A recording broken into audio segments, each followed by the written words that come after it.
बगुला, भगत और केकड़ा। एक वन प्रदेश में एक बहुत बड़ा तालाब था। हर प्रकार के जीवों के लिए उसमें भोजन सामग्री होने के कारण वहाँ नाना प्रकार के जीव, पक्षी, मछलियाँ, कछुए और केकड़े निवास करते थे। पास में ही बगुला रहता था, जिसे परिश्रम करना बिल्कुल अच्छा नहीं लगता था। उसकी आंखें भी कमजोर थी। मछलियाँ पकड़ने के लिए तो मेहनत करनी पड़ती है, जो उसे खलती थी, इसलिए आलस्य के मारे वह प्रायः भूखा ही रहता। एक टांग पर खड़ा यही सोचता रहता कि क्या उपाय किया जाए कि बिना हाथ पैर हिलाए रोज भोजन मिले। एक दिन उसे एक उपाय सूझा तो वह उसे आजमाने बैठ गया। बगुला तालाब के किनारे खड़ा हो गया और लगा आंखों से आंसू बहाने। एक केकड़े ने उसे आंसू बहाते देखा तो वह उसके निकट आया और पूछने लगा, मामा क्या बात है, भोजन के लिए मछलियों का शिकार करने की बजाय खड़े आंसू बहा रहे हो? बगुले ने जोर की हिचकी ली और भर्राए गले से बोला, बेटे बहुत कर लिया मछलियों का शिकार, अब मैं यह पाप कार्य और नहीं करूँगा। मेरी आत्मा जाग उठी है, इसलिए मैं निकट आई मछलियों को भी नहीं पकड़ रहा हूँ, तुम तो देख ही रहे हो। केकड़ा बोला, मामा शिकार नहीं करोगे, कुछ खाओगे नहीं तो मर नहीं जाओगे? बगुले ने एक और हिचकी ली, ऐसे जीवन का नष्ट होना ही अच्छा है बेटे, वैसे भी हम सबको जल्दी मरना ही है। मुझे ज्ञात हुआ है कि शीघ्र ही यहाँ 12 वर्ष लंबा सूखा पड़ेगा।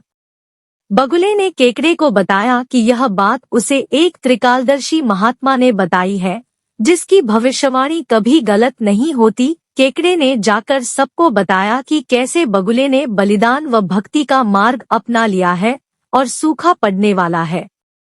उस तालाब के सारे जीव, मछलियाँ, कछुए, केकड़े, बत्तख व सारस आदि दौड़े दौड़े बगुले के पास आए और बोले, भगत मामा अब तुम ही हमें कोई बचाव का रास्ता बताओ, अपनी अक्ल लड़ाओ, तुम तो महाज्ञानी बन ही गए हो। बगुले ने कुछ सोचकर बताया कि वहाँ से कुछ कोस दूर एक जलाशय है, जिसमें पहाड़ी झरना बहकर गिरता है। वह कभी नहीं सूखता। यदि जलाशय के सब जीव वहां चले जाएं तो बचाव हो सकता है। अब समस्या यह थी कि वहां तक जाया कैसे जाएं? बगुले भगत ने यह समस्या भी सुलझा दी। मैं तुम्हें एक एक करके अपनी पीठ पर बिठाकर वहां तक पहुंचाऊंगा, क्योंकि अब मेरा सारा शेष जीवन दूसरों की सेवा करने में ही तो गुजरेगा। सभी जीवों ने गदगद होकर बगुला भगत जी की जय के नारे लगाए। अब बगुला भगत के पौबारा हो गई। वह रोज एक जीव को अपनी पीठ पर बिठाकर ले जाता और कुछ दूर ले जाकर एक चट्टान के पास जाकर उसे उस पर पटक कर मार डालता और खा जाता।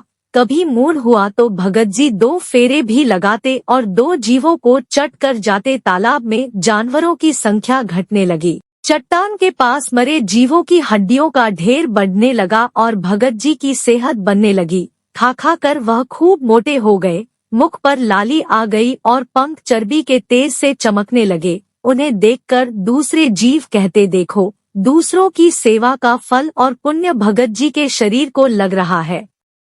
बगुला भगत मन ही मन खूब हंसता। वह सोचता कि देखो दुनिया में कैसे कैसे मूर्ख जीव भरे पड़े हैं, जो सबका विश्वास कर लेते हैं। ऐसे मूर्खों की दुनिया में थोड़ी चालाकी से काम लिया जाए तो मजे ही मजे हैं।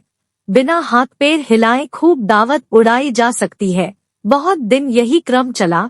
एक दिन केकड़े ने बगुले से कहा, मामा तुमने इतने सारे जानवर यहाँ से वहाँ पहुँचा दिए, लेकिन मेरी बारी अभी तक नहीं आई। भगत जी बोले, बेटा आज तेरा ही नंबर लगाते हैं, आजा मेरी पीठ पर बैठ जा। केकड़ा खुश होकर बगुले की पीठ पर बैठ गया।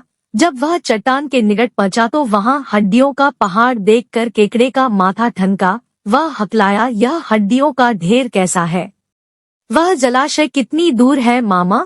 बगुला भगत ठान ठा करके खूब हंसा और बोला, मूर्ख वहां कोई जलाशय नहीं है। मैं एक एक को पीठ पर बिठाकर यहाँ लाकर खाता रहता हूँ, आज तू मरेगा। केकड़ा सारी बात समझ गया। वह सिहर उठा, परंतु उसने हिम्मत न हारी और तुरंत अपने पंजों को आगे बढ़ाकर उनसे दुष्ट बगुले की गर्दन दबा दी और तब तक दबाए रखी जब तक उसके प्राण पखेरु न उड़ गए। फिर केकड़ा बगुले भगत का कटा सिर लेकर तालाब पर लौटा और सारे जीवों को सच्चाई बता दी कि कैसे दुष्ट बगुला भगत उन्हें धोखा देता रहा। सीखा, किसी की भी बातों पर आंखें मूंदकर विश्वास नहीं करना चाहिए। मुसीबत में धीरज व बुद्धिमानी से कार्य करना चाहिए। प्लीज लाइक एंड शेयर, और अगर आप चैनल पे नए हैं तो सब्सक्राइब जरूर कर ले।